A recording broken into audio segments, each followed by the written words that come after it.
सिंह आणि ससा. एका घनदाट जंगलात एक बलाढ्य सिंह राहत होता.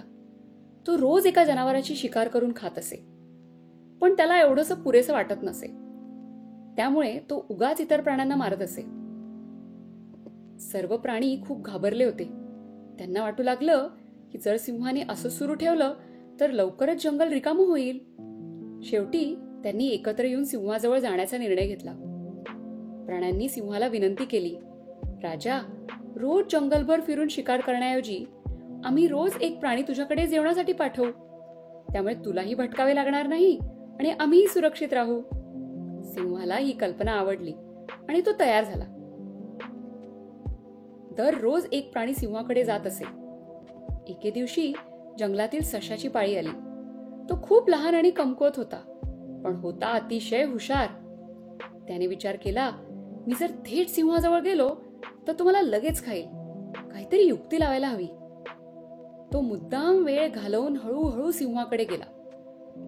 सिंह उपाशी आणि चिडलेला होता. तो गरजला, इतक्या उशिरा का आलास?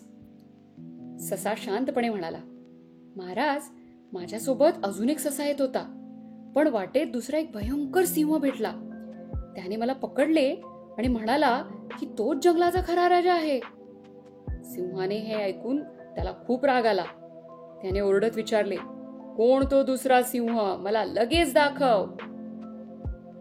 सशाने सिंहाला एका विहिरीजवळ नेले आणि म्हणाले, महाराज, तो सिंह या विहिरीत राहतो.